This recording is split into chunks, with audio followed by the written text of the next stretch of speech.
Welcome to this edition of the RazReport.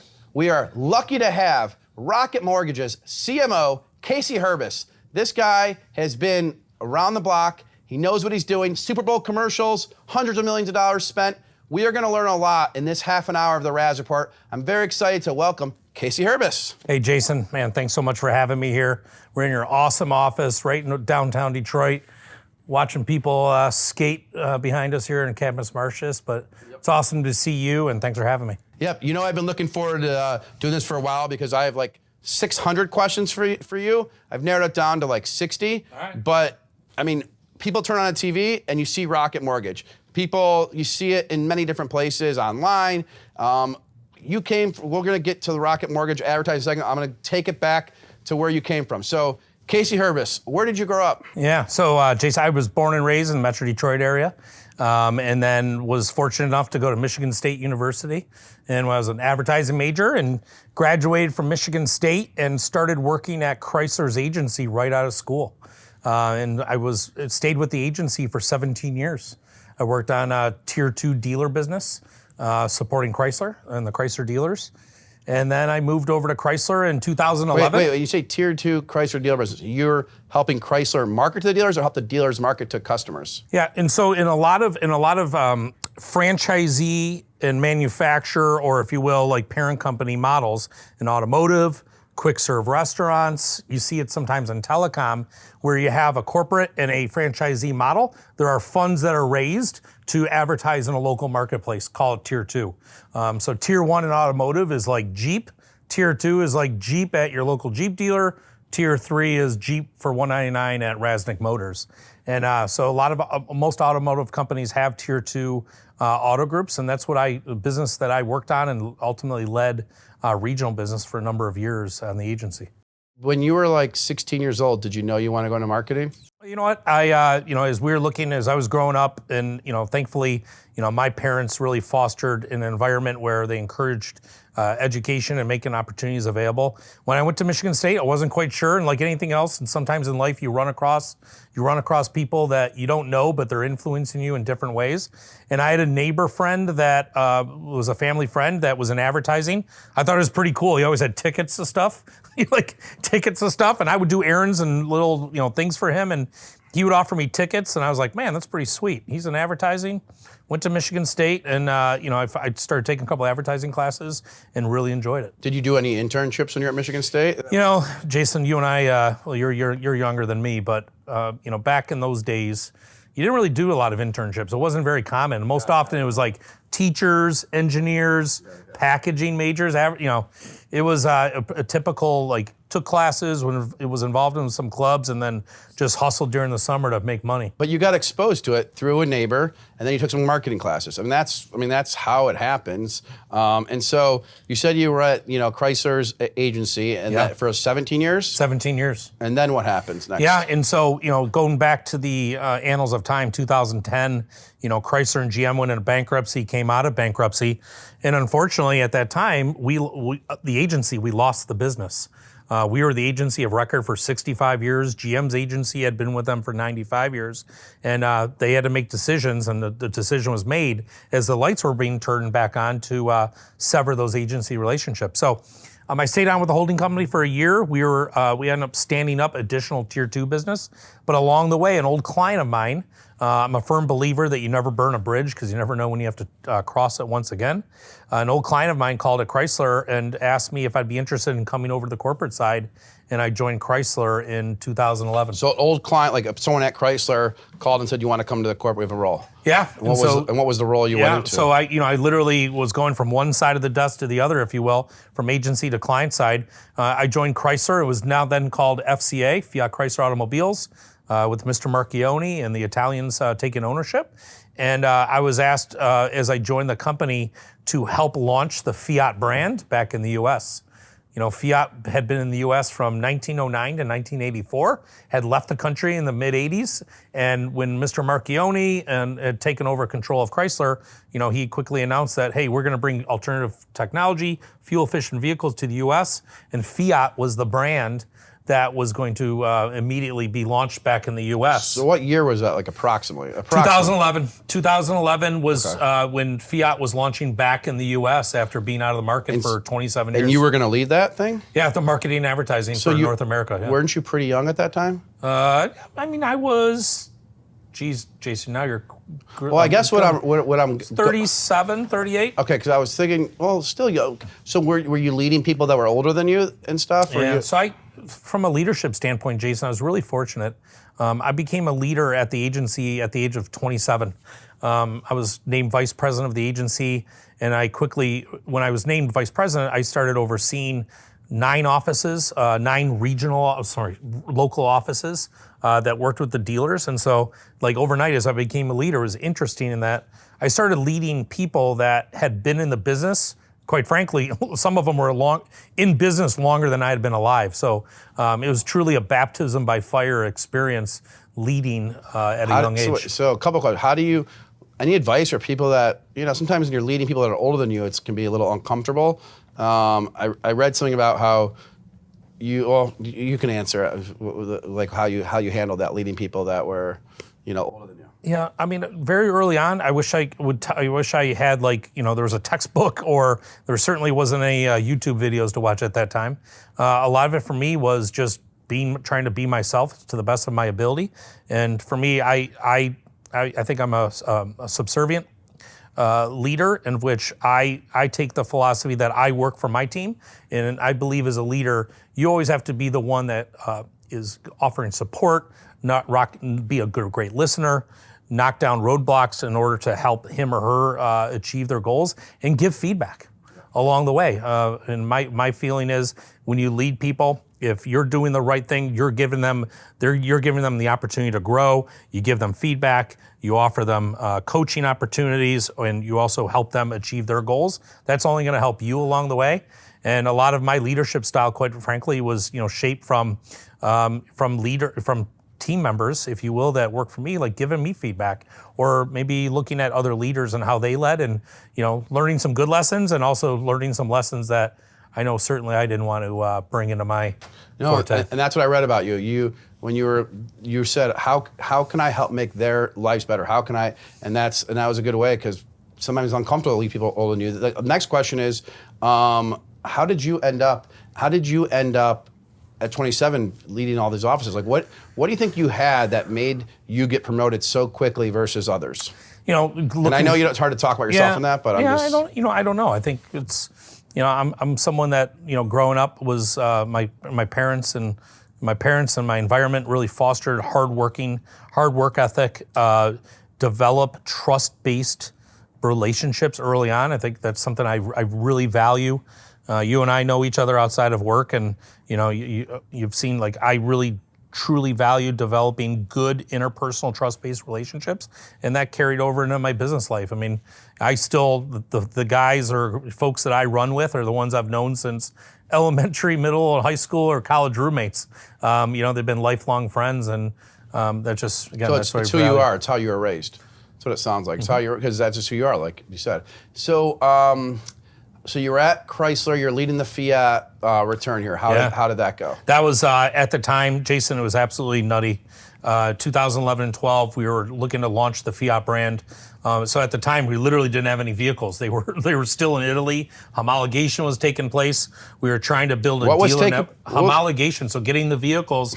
Like, you can't just take a European vehicle, throw it on a ship, and bring it here. You had to make sure it's passing, regulations, emissions. Put a dictionary.com definition on the screen of that word. Yeah, homologation. Yeah, I use that word a lot often. I'll have to look it up on dictionary. Makes me sound smart. Yeah. So. And at the time, it was crazy, where we were trying to launch the brand, build a dealer network, and the Fiat brand literally had brand awareness that was below the chart. And so we knew we had to do some things. We were never going to have the budgets of some other larger automakers, GM, Toyota, Hyundai, whatever it might be. We knew we had to do things different, and we developed some really interesting, campaigns, partnerships that, I think what we like to, very proud of, think we shook up the American landscape with some out of the box creative approaches with launching the Fiat brand. Got it. And then did you stay on the head of the Fiat brand, or did you move to something else at Chrysler? Yeah, so I was on the Fiat brand for almost 7 years. And along the way, I was early on the stages of Alfa Romeo, as Alfa Romeo was being launched in the US. I was on the early stages of developing the creative strategy and helping bring that brand to life here in the US. And for the last year, I actually also overled our tier 2 business, but on the client side. That's a huge piece of business, supporting 2,000 plus dealers in the US. And so I added that to my repertoire as well for the last year and change that I was at FCA.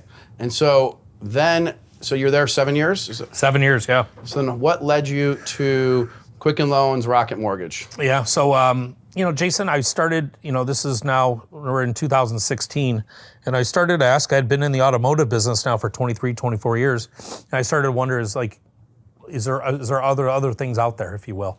And so I started to, quite frankly, listen to different companies and opportunities, and just to, if you will, test the waters.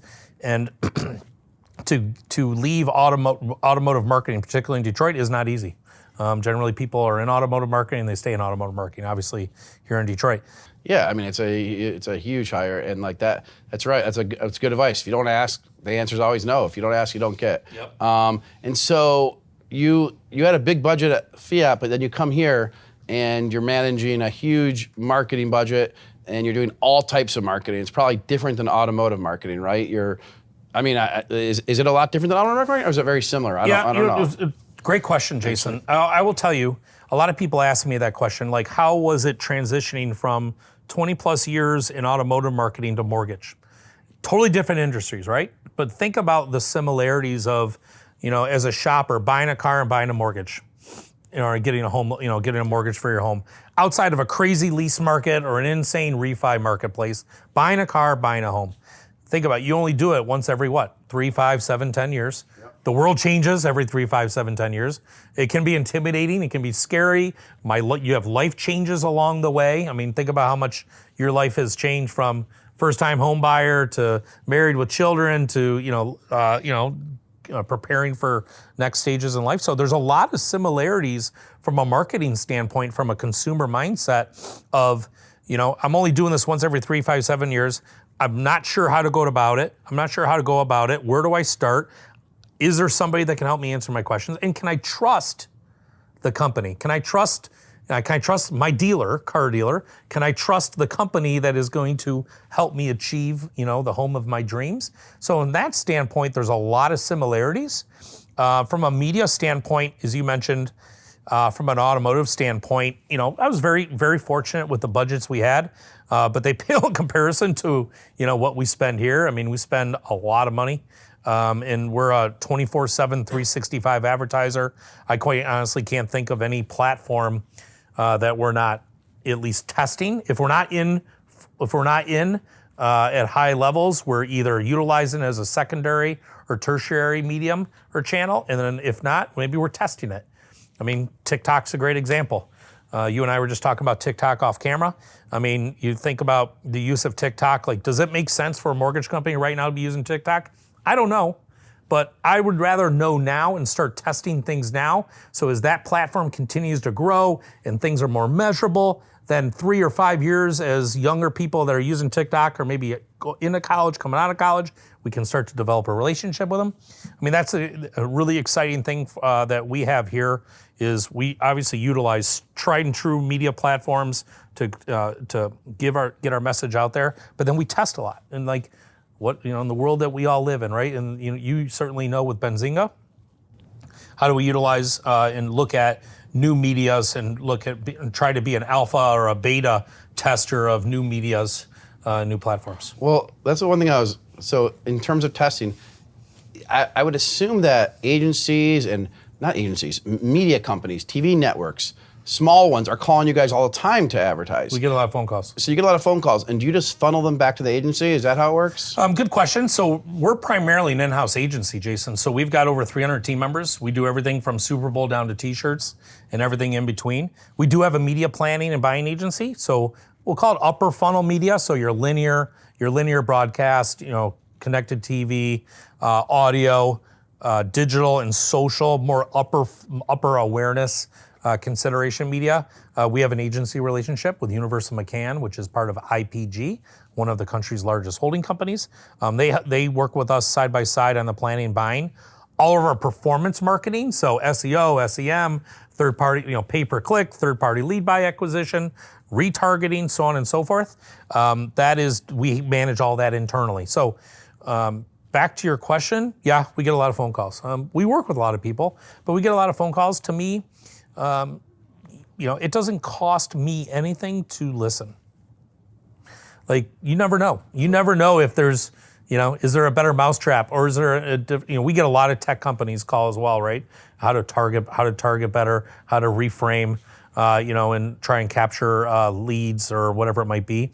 And we'll listen to most of them and understand, hey, is there an opportunity there to take advantage of it? So there's nothing tricky people have to do to get a hold of you guys. Like you don't have to stand outside all day waiting to get because you guys wield a huge budget. I mean, I think it's somewhat public. I see it in the papers. It's a lot of money. It's a 9-digit budget, and so you're getting all those calls, but somehow you have people listen to it and you weed out and you test these different platforms. How do you know? So say some new platform comes out and they're like, okay, test with us. How do you know if it does well? I guess in Quicken you could tell, but is there other ways you guys look at things? Yeah, sure. It all depends. Great question. It all depends on the media platform or partner that you're looking at. I think it's real important is. If we agree to go, start with a test because it's a new partner, all right, let's establish the KPIs or goals up front, and whether it all depends. If it's a company, maybe it's impression based, or we want to see dwell time. If it's a piece of content or shareability, whatever it might be. Certainly, from a performance standpoint, we're looking for conversion, right? We're looking for good quality leads that can convert and we can move down the funnel.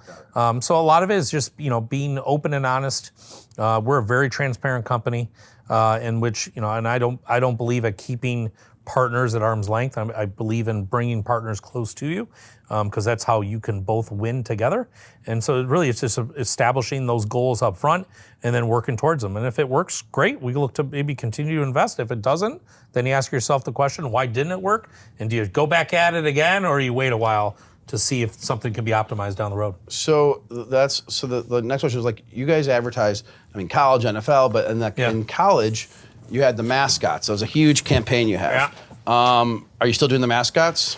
Yeah, so we do a lot of partnerships in college football and basketball is a great example of them. We have a partnership with 21 schools through Learfield IMG.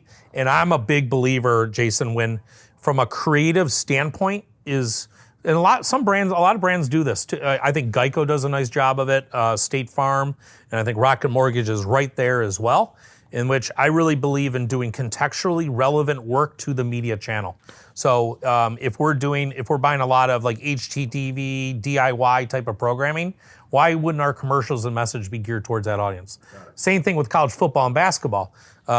We've used mascots. That's the investment we make with these schools. We have the opportunity to use their IP rights, intellectual property rights, and generally that is the most valuable asset of a school is its marks or its mascots. Yeah. And it's always a lot of fun. We just actually wrapped a new college mascot commercial for college basketball a couple weeks ago, which will start airing here.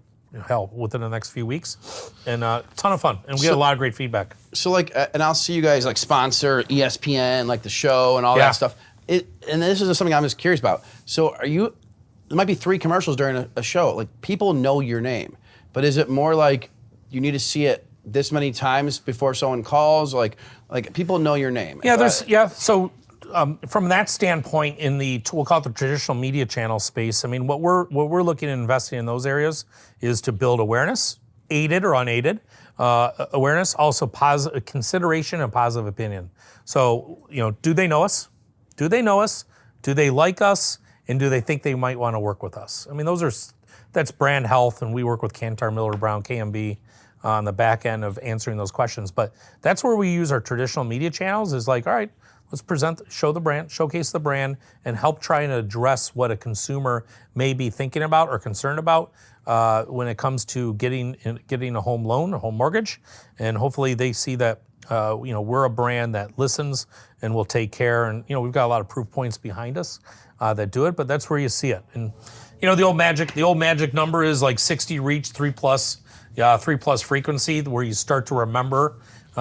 We exceed that. You exceed it. Yeah, we exceed it. And so, like, when you come up with the mascots one, is that like just like someone comes up with the idea and you're like, okay, let's try it? Because it's just so all this stuff. So okay. we, from a creative standpoint, we've got over 100 team members here within the Quicken Loans Rocket Mortgage marketing team, and very talented.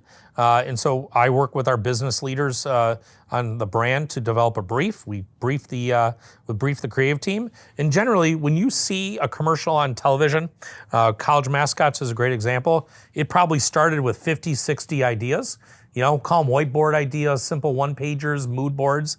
And then along the way, you start to whittle it down to come to that final, that's it. Let's go shoot it, because we're going to put tens of millions of dollars behind this commercial. I want to make sure that we've done the due diligence on the right brief, the right creative, and ideating and working, shaping the creative to where it's the right fit contextually with the media, but most importantly for the brand and getting a message to our audience. So that's a 3-4 month process, from briefing to concepts to let's get the right idea to go flip on the lights, shoot it, and get it on air. Well, what's crazy to me is now it's changing so much. Like you guys were advertising on TV, you're doing internet too, but I was on this thing called Clubhouse last night, and I was there for an hour, and it was just people, talking about crypto, I think it was, and it was, or this guy, Mr. Beast, talking YouTube stuff, and all these guys who are now have huge followings, those guys would probably be marketers for you. I mean, you have to pay attention to these, I don't know what you call them, not thought leaders, but influencers. Yeah. So do you pay attention to those guys too? Yeah, absolutely. I mean, we have influencer relationships. We're going through that right now with the Super Bowl Squares. I mean, with the Rocket Mortgage Super Bowl Squares, got a large television, TV campaign. I saw Barry Sanders audio. in that. Barry does our digital and social for it, and then we'll utilize and look at influencers to help extend and amplify that message. So athletes, we are also. We have our national Spanish speaking campaign. We use Hispanic talent and athletes to help us get that. And then, now our foray into TikTok. We're working with some influencers now in TikTok to, take that message to that audience. So, influencers continue to be part of our strategy when we're, again, looking to extend and amplify some of our core pillar programs. So when you want to advertise on ESPN, it's easy for you to find how to do that. But when you want to find influencer, is there a marketplace, or is it your agency doesn't find it? There's a variety of places. I mean, obviously you can work with representation companies that will help you source it, vet it through one of our social agencies through Universal McCann Reprise. They help us with that, and sometimes too it's relationships. It's getting to know either agents or companies or, along the way. And, over time we work with a lot of celebrities and athletes, and you get to know, you get to know some representation, and they can sometimes bring you ideas of hey, have you thought about working with so-and-so? And sometimes it makes sense. Sometimes it doesn't. But we're also looking at tests. That's why I'm excited about rolling out this TikTok now is I don't know what I don't know, but we might as well invest and learn. Yeah. You don't know until you try. Right, and I have a lot of TikTok friends, celebrities. I don't know how, but I somehow do. That's right. Now the Super Bowl Squares is amazing. It allows so many people to participate that never could before. We did it, I remember it last year. First year was last year. Yeah, so first year, so how was it the first year? It was awesome, and a little backstory on how that came to life. We are a brand. Rocket Mortgage is a brand that has done what we call first, best, and only events. Several years ago, we were the first brand to put a basketball game on an aircraft carrier with the Carrier Classic. A number of years ago, when Jay was a CMO, the $1 billion bracket, right, with Warren Buffett. It had never been done before. Never had we had a golf tournament here in Detroit with the Rocket Mortgage Classic.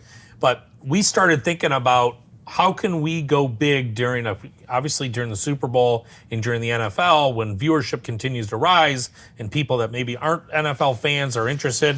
And I don't know about you, but everyone plays squares, right? From kids, from 8-year-olds to 80-year-olds, you do squares with your family and friends. And we really liked the idea of squares, but we weren't sure if we were confident enough to do it on our own. And we literally flew in the NFL in mid-November last year, right over here at the Chrysler Building downstairs at the Pop House Vault.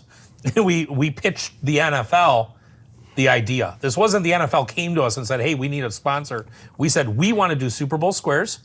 This is how it's going to work. It's not going to be every quarter, every half, end of the game, every score. And I remember watching the guy from the NFL media sit up because in his mind, he's like, oh my gosh, this could be really awesome because it keeps engagement through the whole game. God forbid there's a blowout. And the NFL told us in the room, this was in fall of 19, a year ago, certainly 2 years ago and last year, we would have said, no, thank you, and we would have walked out of the room. But the world's becoming obviously a lot more open-minded, and we see now with, online betting and these brands that are now very much commonplace in the market. We're about to, online betting is about to go live here in Michigan and Detroit.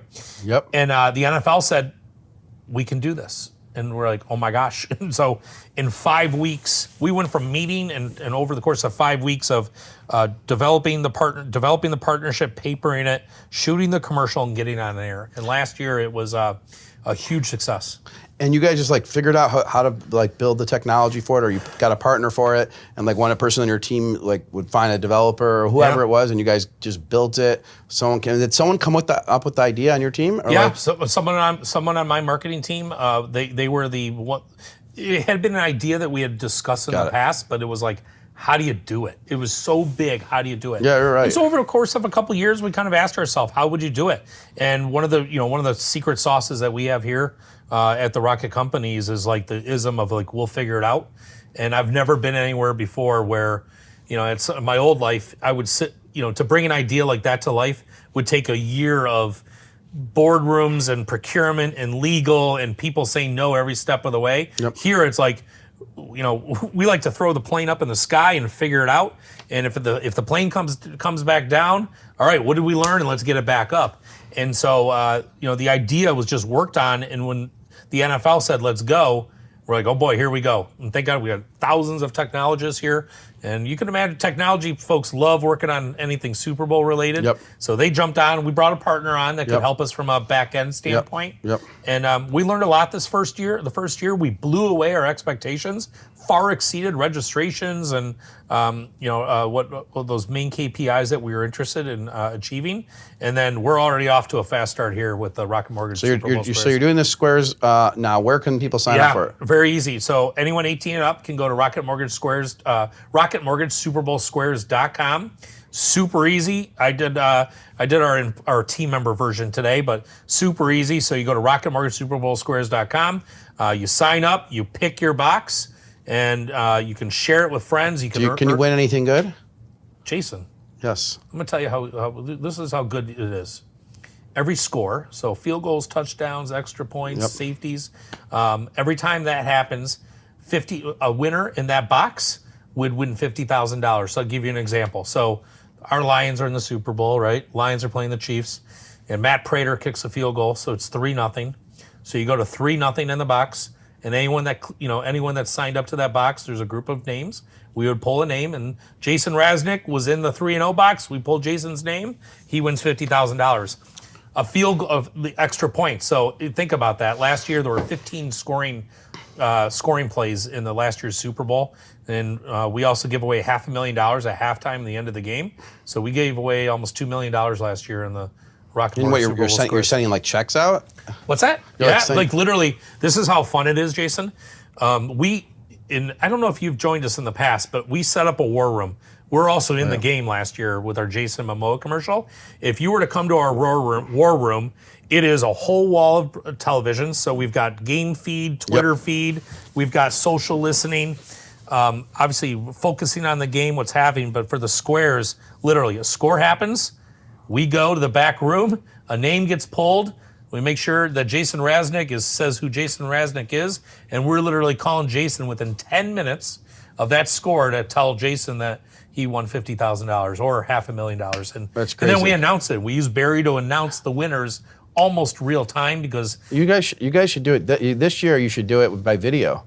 Like let them know you did it. Like let them know. There's some like, privacy. Yeah, there's a lot of opportunities in the world. Like there's some privacy challenges. Well, I'm happy for you to call me and say I want $50,000 or video $50,000, and I'll let my privacy be revealed. Okay, all right. So that leads me into the craziness, the Super Bowl commercials. You've been doing these for a few years or more. I don't know. How the heck do you do these things? Like they're so, every commercial is bigger than the next, and it's so hard. And Jason Mamoa, and you put a whole campaign to it last year. And I think you did one the year before too. It was I can't remember. Oh, I know. I know. I remember. Keegan, and then there was, you guys do your old hats at Super Bowl commercials. Is it stressful? Is it easy? Like, just give us the Casey Hurbis 2-minute download on Super Bowl commercials. Yeah, it's. I've been fortunate enough to be part of 6 Super Bowl campaigns. They're generally 7 months to a year in the making, and I can tell you it's easily the most stressful time you might have as a marketer. So, from a Gump standpoint, we start back in June or July. From a what standpoint? Gump it down, make it simple. Dictionary.com. Dictionary.com. I'm assuming, yeah. That's a Mr. Gilbert, Dan Gilbert special right there. What, the Gump stand? Gump it down. So that makes it easy. Make it easy. Okay. Keep it simple. You hear that, Rohan?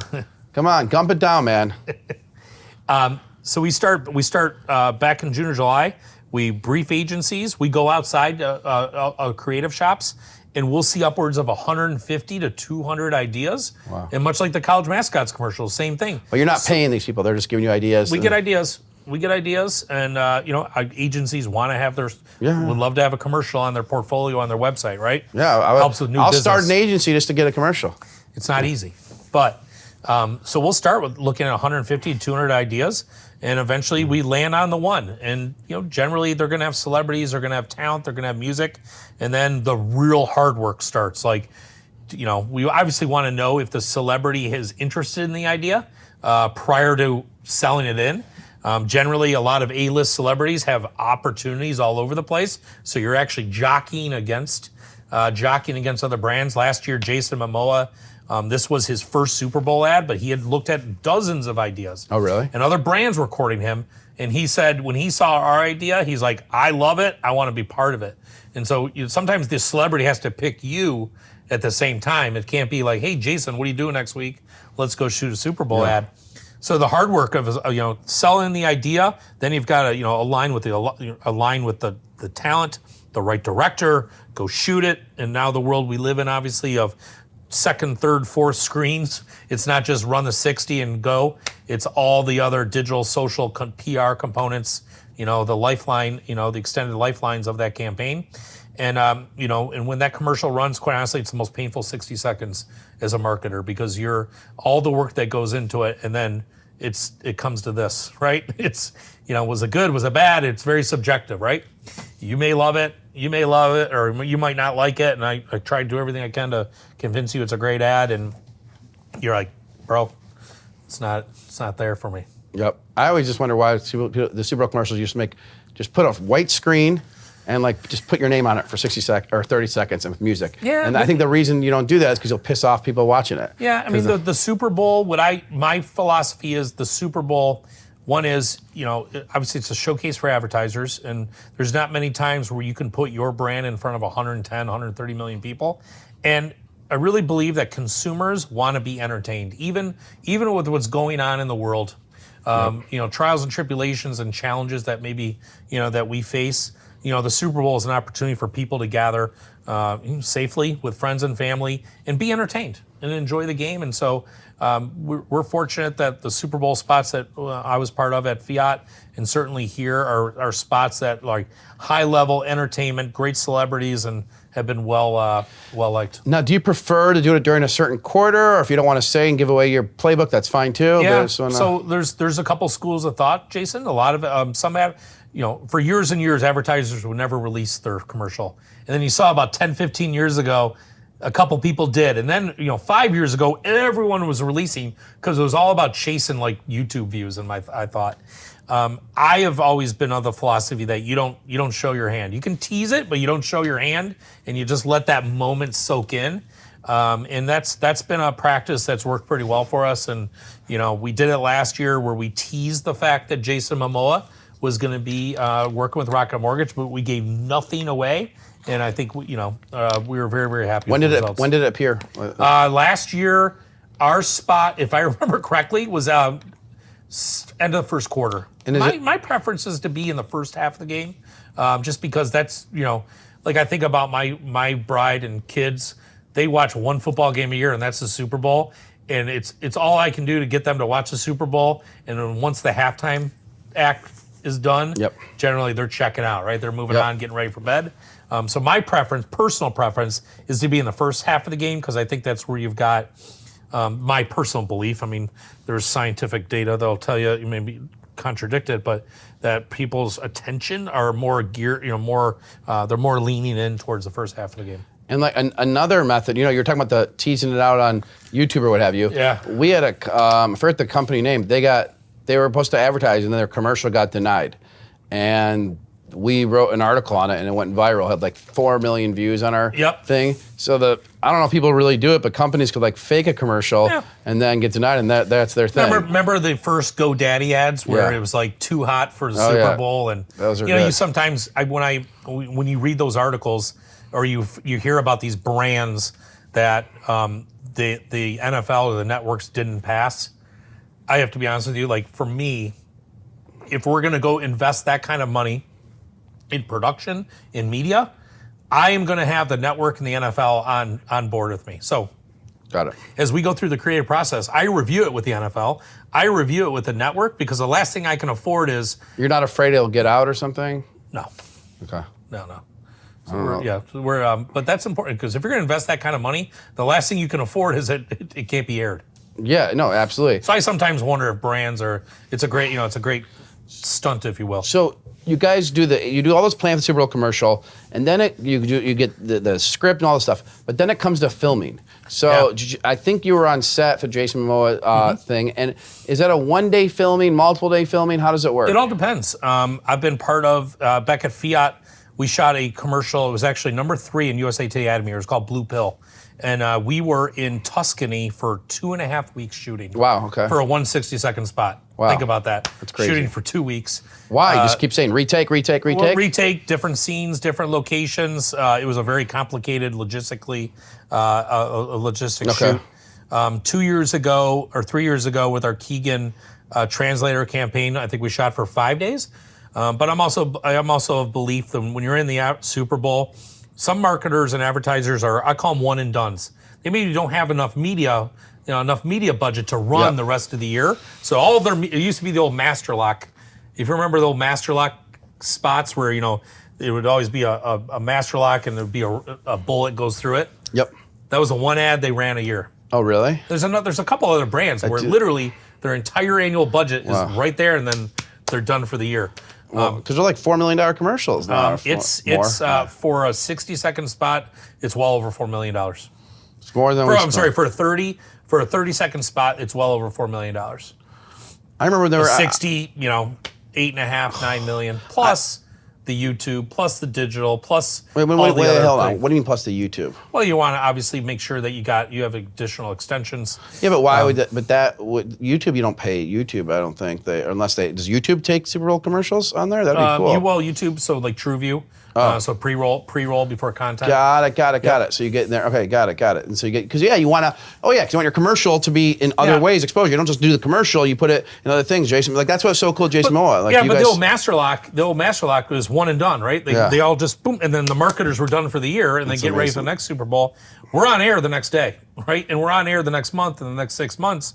So with the theme of the commercial? With the theme of the commercial. So got it. I'm of belief that when you do the Super Bowl campaign, as you build the idea, how can you make sure it's campaignable and not one and done? So Mamoa, how can that run for 3 or 4 months?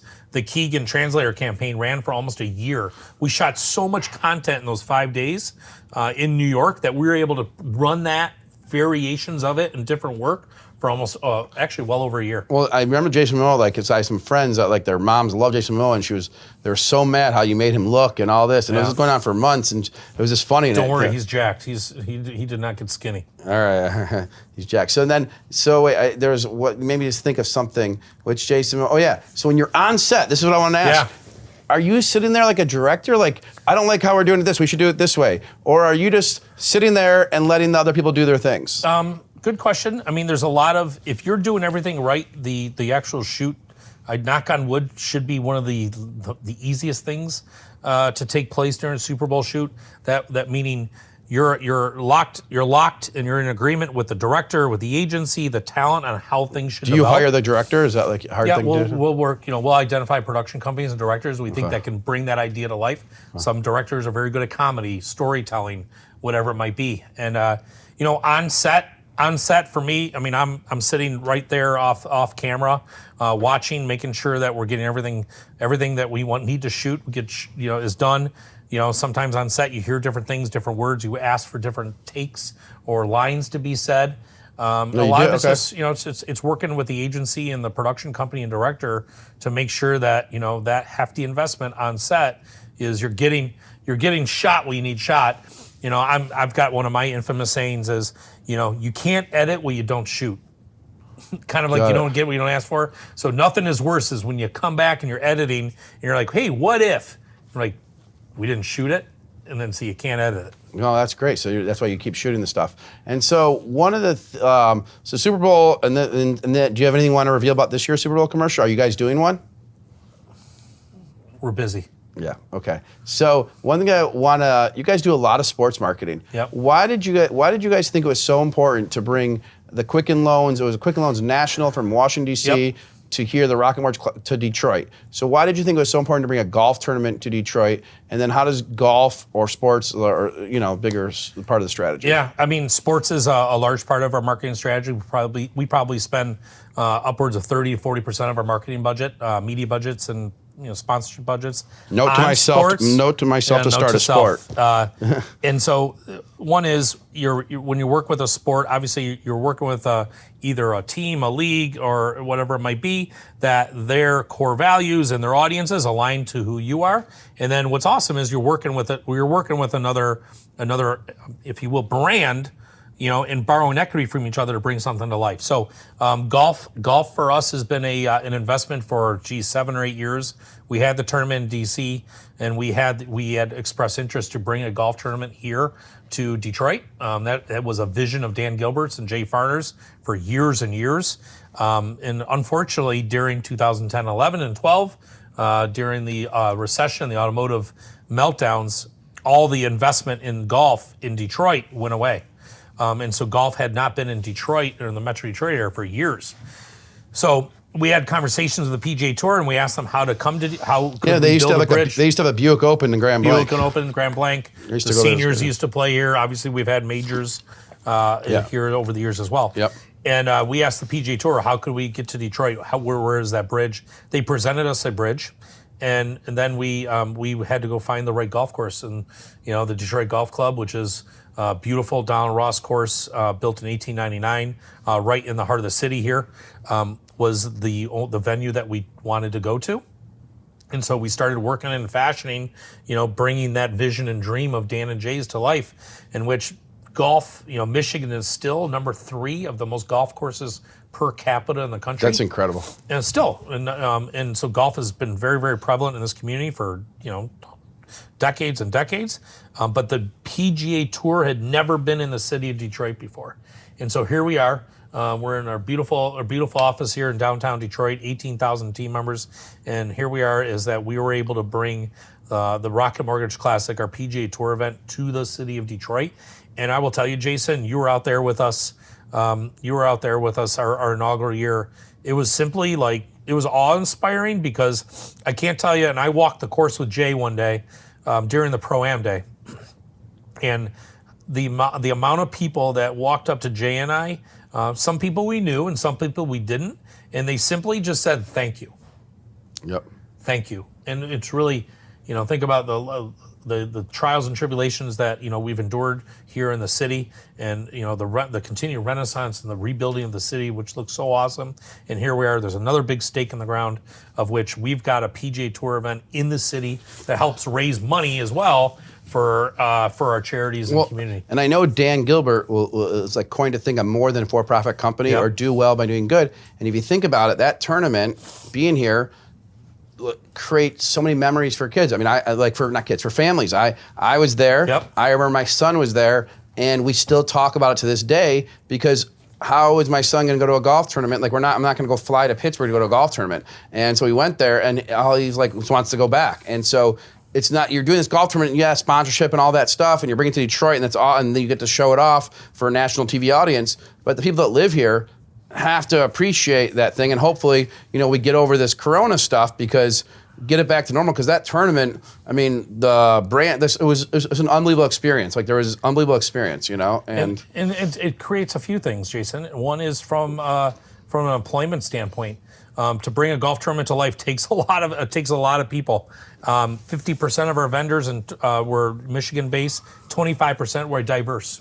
Were minority-owned companies. And think about small businesses in the city able to, bring their products and services to a tournament. But for us too, it's of course we want to shine a great spotlight on our brand, shine a great spotlight on our city. But the ability for us through the Rocket Mortgage Classic, we announced this past year our charitable and community effort of changing the course. You're aware of this. I mean, 30% of Metro Detroit or Detroit residents do not have access to the internet, and we have a 5-year goal of bringing internet to every resident of the city of Detroit. And so we announced that with the Rocket Mortgage Classic, with Connect 313, and changing the course of our desire to bridge that digital divide. And the platform is there. I mean, we raised well over $2 million this year for that initiative, and the planning is well underway for the 21 tournament at the end of June, beginning of July. So that could be where you could allow fans, you just don't know yet? Yeah, everything, I mean, like anything else, we're all knock on wood and hoping. You're starting to see the PGA Tour and the Waste Management Open in February was going to have some fans. You're starting to see some NBA arenas. Cleveland is now doing 2,000 fans. While we don't have fans here in Detroit, knock on wood, we're hoping that, come this summer, that we'll have the ability to, have fans at the Rocket Mortgage Classic. And 2 more questions. So how has marketing been during Corona? Like there's not all these sport, I'm getting a bunch of questions like, you didn't have all these games, but you signed contracts. So what happens for that? Yeah, so that was very, very interesting. If you think about what started on March 11th, literally overnight, right? Conference basketball tournaments stopped. Remember, they pulled the players off the floor. Yes. And so we had new creative ready to go for the NCAA tournament, which was starting next week. NBA stopped, NHL stopped, Major League Baseball stopped, spring training.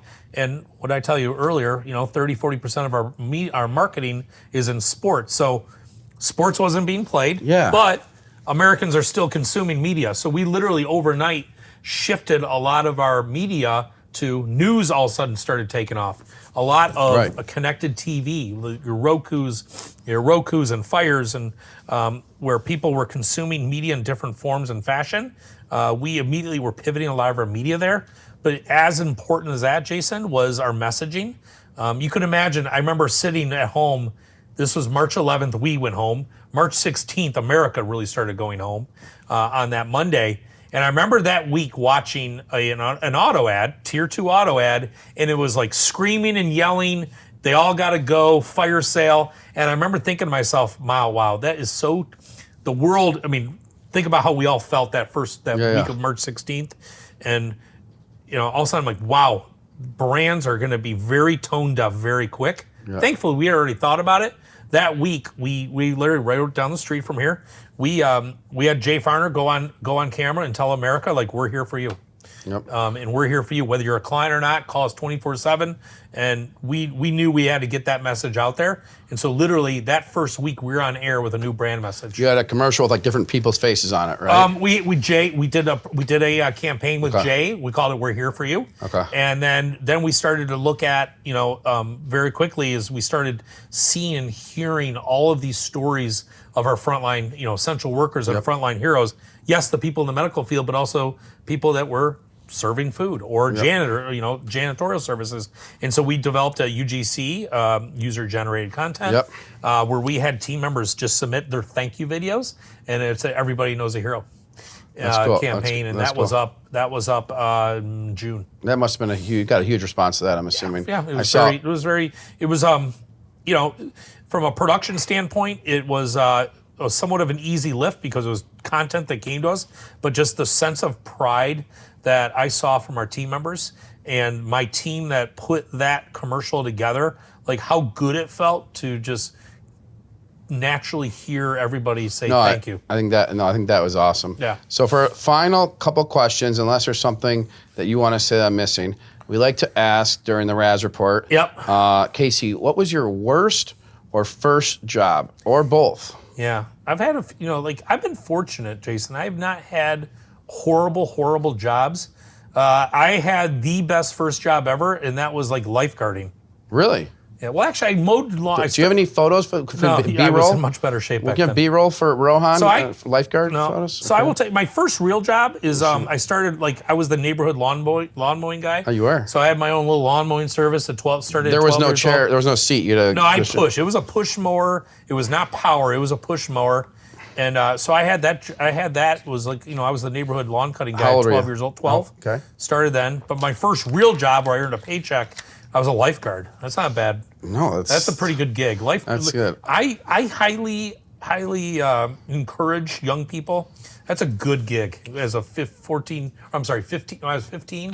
I lifeguard all the way through college. You get to see. Did you swim too? Like, were you a swimmer in school? I swam and played water polo. Oh, you did in high school, and I played water polo. We got at Michigan State. Mrs. Herbis, whoever, send us those videos. I met my wife lifeguarding. It was kind of like. Wait, was she a lifeguard? She was a lifeguard too. It was a summer Baywatch romance that has blossomed to 21 years and going. Wow! All right, now you met her lifeguarding. Okay, yeah, so I highly encourage lifeguarding for it's a pretty dang good job. If I knew you were a lifeguard, I would have hired you for a couple birthdays to be a lifeguard. So anything we missed you'd want to say to add into the Raz Report? I mean, you guys do an incredible job with your marketing, and you send these messages. And I guess last one is, does anything keep you up at night?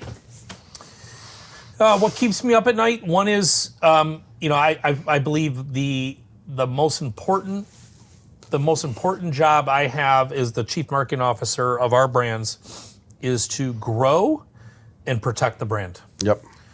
Grow meaning there's driving leads, driving performance, and helping our bankers, give our bankers great leads so they're able to help Americans realize their dream, but also but protect the brand. We're very, very fortunate for all the things we talked about earlier, where we're fortunate to have a great brand with a healthy budget, but that can turn quickly. Where there's a great Warren Buffett quote, right? It takes 20 years to build a reputation and 5 minutes to ruin it. If you think about it, you might do some things different.